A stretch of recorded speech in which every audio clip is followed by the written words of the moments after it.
Mga kapuso, karong buntaga sayron ta ang nahimong sports journey sa usa sa mga pride karon sa Mindanao, ilabi na sa hisgotanang basketball. Di na nato dugayon pa atong ilailahon si John Ronnie Aguilar nga tubong Cagayan de Oro City.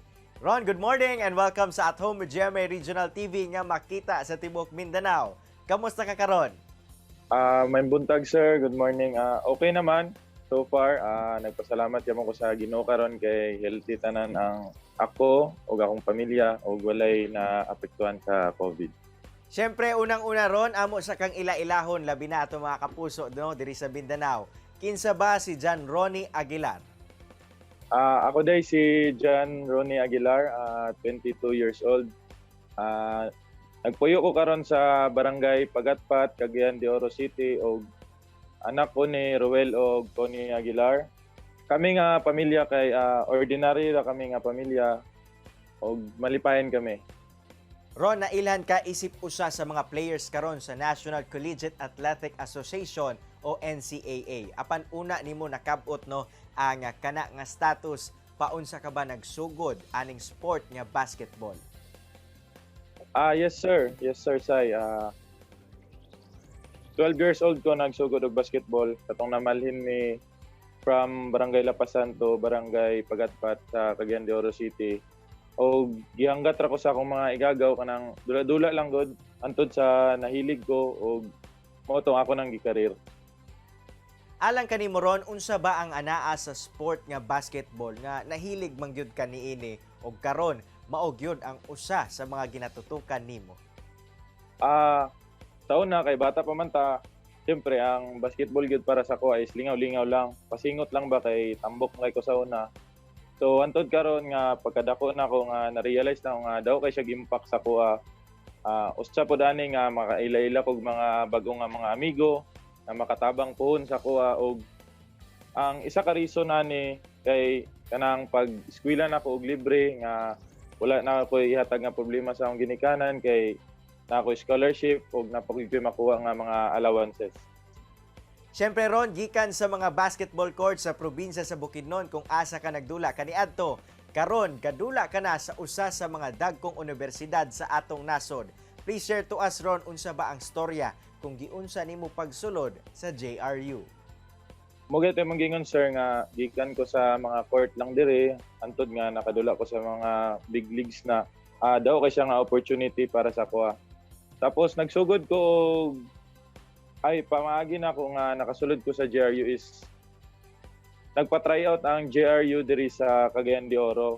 Then ako coach Ray nga gitabang sa kuha nga ipaadtulay ko sa tryout. Siyempre ako dili pa kay ko ingon nga maayo adto pero gitry gyapon ako.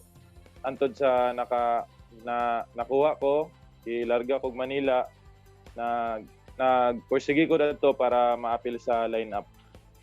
Ron, dili gayud sayon ang nahimo nimong journey una ka naabot diya sa lineup sa JRU.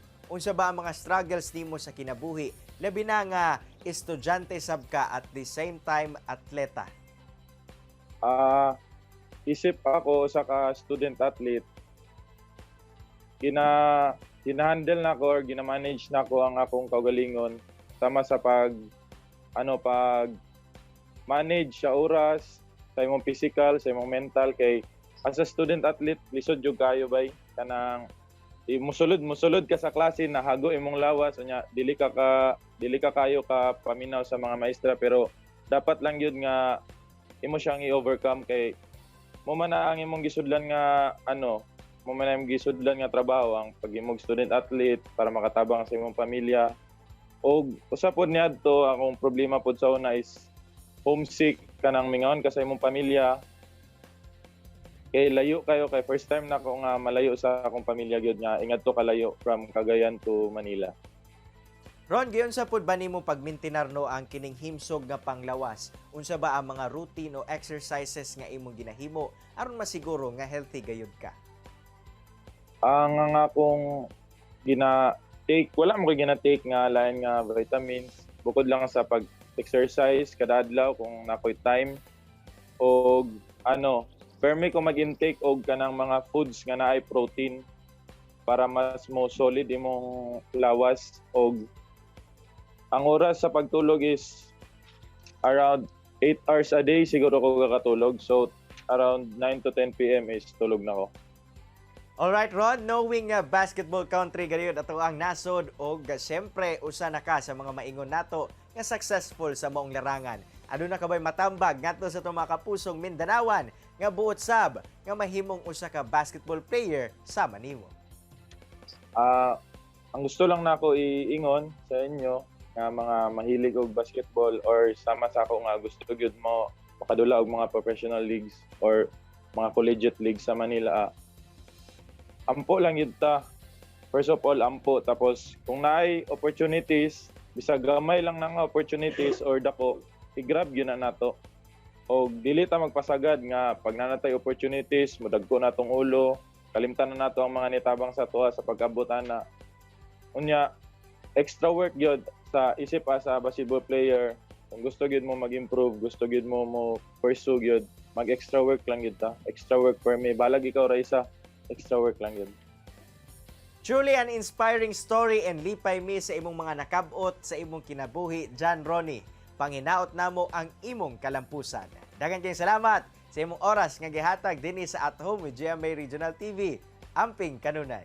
Thank you, sir. Kini ang At Home with GMA Regional TV.